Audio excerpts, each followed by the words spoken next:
with some new, pretty shocking allegations here, new claims in this age of disclosure that we're in, okay, that the United States has recovered remains of not one or two, but 4 separate species of alien life over time that the government knew about.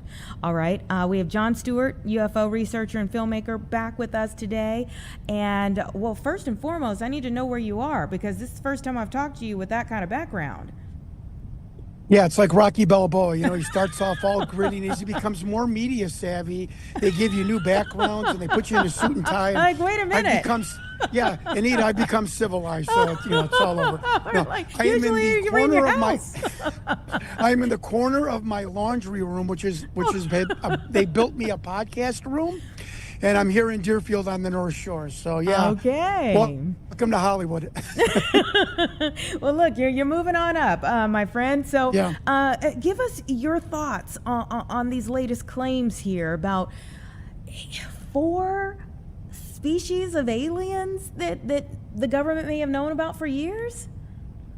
Yeah, you bring me on because I sometimes have inside baseball knowledge of extraterrestrials and aliens because of my 7-year self-funded investigation into Project Aquarius, which was allegedly the government's involvement with all things contact between extraterrestrials, interdimensional beings, off-planet beings, and Homo sapiens sapiens on this planet, us, human beings.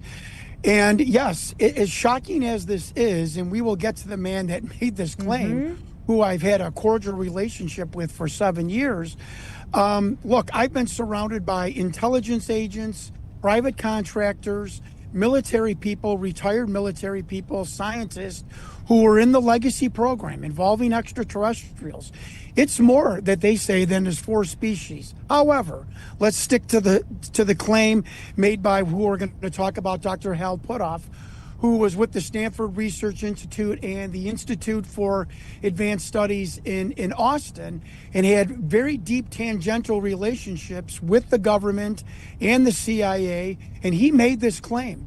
And I just want to tell you that I hope we have time today, but yes, the government, the United States government, since 1945, before Roswell, there was a crash in Cape Girardeau, Missouri, and we have retained and stored in various states of storage, whether it be cryogenic or deep freeze, or in the 40s, which would be a formaldehyde.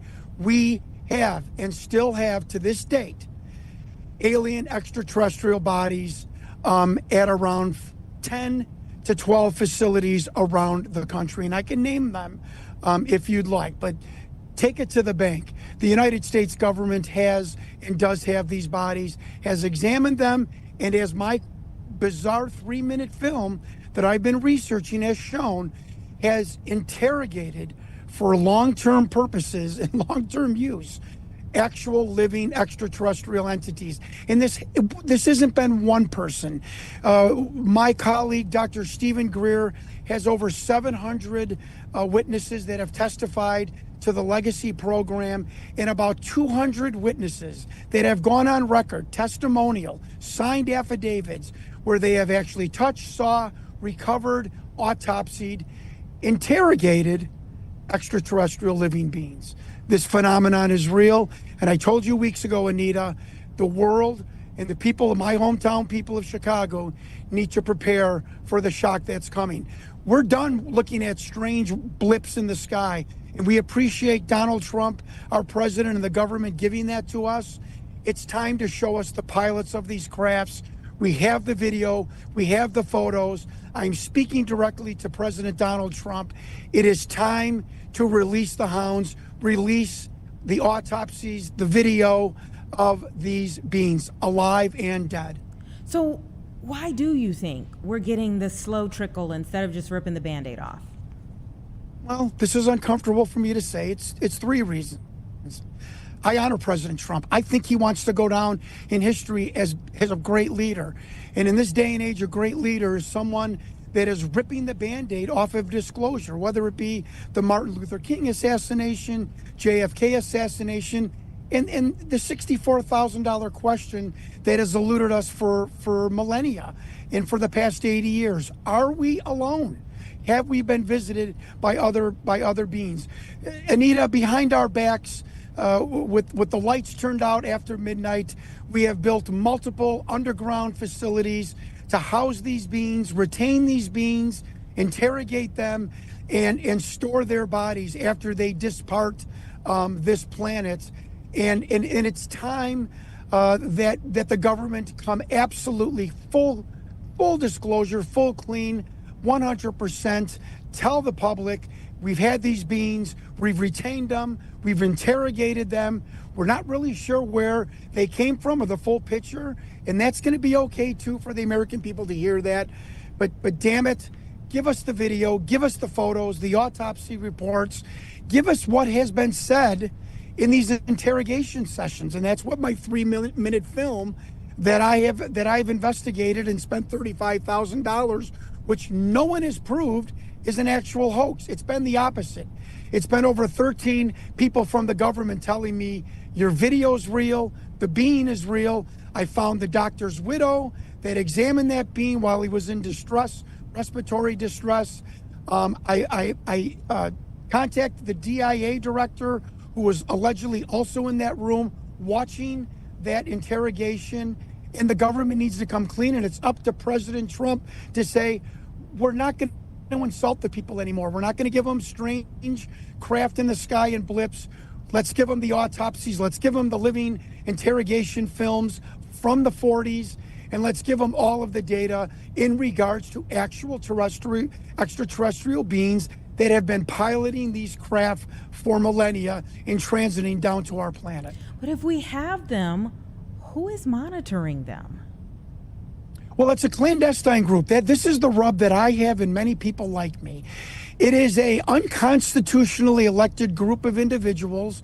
Back in the 40s, they called themselves MJ-12, the Majestic, which is the majority a military assessment of the Joint Intelligence Committee. It was a group of 12 men, scientists, military experts, who came together because of the Roswell crash to figure out, to study that we are being traversed, we are being visited by these beings, what to do about it, how to disseminate the information, and how to possibly release it to the public, which they've never done until, a month ago. And it is because they are terrified of the truth, and they're not even sure of the truth. And I can understand that. If I was in the government, I would be hesitant to release this information. You want to tell the garbage man from Chicago, this hardworking, salter of the earth guy, or his school teacher wife, you want to look these people in the eye and tell them you might have been created by an extraterrestrial entity. Our DNA has been tinkered with. So says geneticists. There might be multiple gods, little gods, that have created human beings and have monitored us for millennia. Do you really think the salt of the earth people, these wonderful individuals that have made up this world and our country, are ready for that ontological shock that is going to bounce them off the wall in the glass pane of religion and their own reality and existence? And again, for 80 years, the money, the madness, the malfeasance, and the murder that has been conducted, keeping this secret away from the American public. I know it's shocking. I'm not some crazy bald guy from Chicago rattling off. You have a Congressman, Matt Gaetz, that told the world 6 weeks ago, his military contacts told him that the United States government is right now creating a hybrid alien race of human hybrids. This was said by a congressman to the public and to the media. I mean, what is going on here? And what is going on here is something that President Trump needs to get his hands on. I know it's like, as President Lincoln said, it's like holding a wolf by the ears. You hate like hell, you got to hold on to him, but you don't dare let him go. Let go of the ears, President Trump. Please tell the people the 100% truth. We don't want to know how to build a nuclear bomb, but we want to know, I'm being metaphoric, but we want to know that you have the nuclear bomb. We want to know we've been visited. You owe it to us. Those facilities, housing, and that house these beings, which is now the Dugway Proving Ground. I'm letting out a little secret here. That's where these disparted beings are being held and being biologically still examined under the American Institute of Pathology. There's another little secret hint too, and other facilities that still have these remains also. It's time to let us know. We have them, we've studied them, here's what we know, without giving us too much information that will give actors like Russia and China a leg up on technology. I don't think that's hard to desire as a tax-paying citizen. Not hard to desire, clearly hard for the government to come through with. You mentioned Congressman Matt Gaetz. There are a lot of questions surrounding his credibility for a number of reasons. What about Dr. Howe? I mean, what do we know about Dr. Howe? Yeah, buckle yourself in on this one. He's 90 years old. He has a doctorate in electrical engineering, and he was a parapsychologist. He started off at the Stanford Research Institute, studying remote viewing and all kinds of esoteric ESP and bizarre, again, esoteric methodologies. And he went from there and he started what's called the Institute for Advanced Studies out of Austin, where he was trying to perfect reverse propulsion and zero gravity. Of course, that grabbed the attention of the government, and so did his remote viewing abilities. Can you imagine? And they perfected it. The CIA and the NSA perfected remote viewing, which is putting a person in a room, giving him a set of numbers relating to a alleged site or an alleged object or person somewhere around the world, and that person using some sort of bizarre ESP to see what that person is doing, where that building is, or where their target is located. And they perfected it.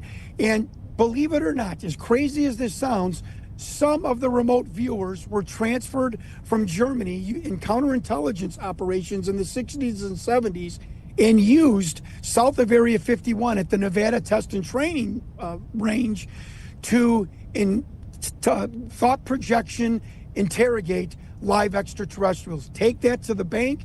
We have interviewed 2 of these telepaths that say exactly what I have just said, that they were part of the NSA. They perfected this remote viewing capability, and it was then used to interrogate beings, because extraterrestrials do not talk. They use thought projection. This story is the Da Vinci Code. I understand it. But not only Matt Gaetz, you have Congressman Tim Burchett, you have Eric Burleson, you have Representative Anna Paulina Luna, who are all saying the same thing. Anna Paulina Luna saying that these beings are interdimensional. This is what I have been told. How do you tell a regular Joe from Chicago that we have interdimensional entities visiting this world? I know it's bizarre, but we're going to have to rip the Band-Aid off. I am asking as a taxpayer. I mean, I have a political pedigree. I ran for governor. I ran for Congress. I'm not some person with tinfoil on my head, spewing off these crazy theories. There are congressmen and people in government and military experts that are telling you to the best of their ability, this is happening. We've had aliens. We still have the bodies. We've been examining them. And they pilot these crafts. Anita, let me go a little bit further and I'll end here. Through psionics, which is pilot and craft as one. Piloting the craft through mental ability, not with actual joysticks and controls, with the extraterrestrials' thought ability merging with the craft. Now, there's claims that there's an aerospace company that has perfected this also, using psionics to pilot a alien reproduction vehicle. It goes crazier and crazier down the line. And to get back to Dr. Hal Puthoff, this is a highly respected doctor in all kinds of disciplines who have said, I think he said, we have 4 species and we have bodies. Now, he is not going to be briefed in on the different locations. And some of the locations that we've had beings, and we still have them, would be the Dugway Proving Grounds, which they built a high-tech underground facility They moved the bodies from a facility south of Area 51 called S2 Alpha. I've got the FOIA document. It was created and built by John F. Kennedy and Barry Goldwater, who started the DIA. The bodies were moved to the Dugway Proving Ground because Area 51 was becoming too many eyes on it. We have bodies at the Blue Room down into Wright-Patterson. We've got over 30 witnesses that testify to that. We've had bodies at Homestead Air Force Base, Kirtland, Los Alamos. That's where the first living being was taken from Roswell in 1947. What do you do with a live alien? You take it to the most technically high facility in America, what at that time was Los Alamos. And we believe we've had a couple of deceased bodies at the Stanford University, and there's many other facilities around the country. And another area, and I will finish here, was in the 1950s. So from a manual, Where to Take Living Beings, it was called BBS, OPNAC BBS. It was the Bermuda Biological Station off of the Oceanic Platform for North America and Caribbean. Think about it. You have aliens that are living. You don't know if they're a contaminant to the continental United States. You move them offshore to this type of oil rig platform that was a biological facility. It was started by a man named Dr. Arthur Sherlock. He was like the Elon Musk in the 40s and 50s. And that's where they took living beings until this facility that I've studied, S2 Alpha, south of Area 51, was built in the early 60s. It's a crazy story. But it's true. We've documented it, and there's just too many people, over 700 people, according to my colleague, Dr. Stephen Greer, where he's got their testimonies that this phenomenon is real, and we have the bodies in storage in captivity. Okay, quickly. Were you talking about the Yes. Bermuda Triangle there? No, I was not. It's off the island of Bermuda. It's still there. It's under a different name. The Bermuda Biological Station was its original name. It's run by the University of Arizona. Folks, look it up. And again, think about it. 47, you get a live alien. Where do you take it? You take it to the most advanced facility in America. That was Los Alamos.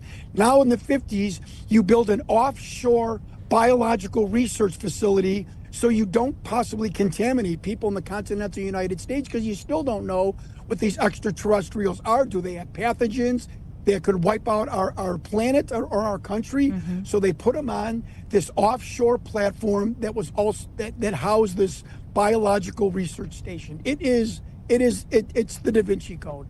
And this is how far down the rabbit hole. And I've proven that facility. It's still there. It's run by the University of Arizona. So look it up, or Arizona State University.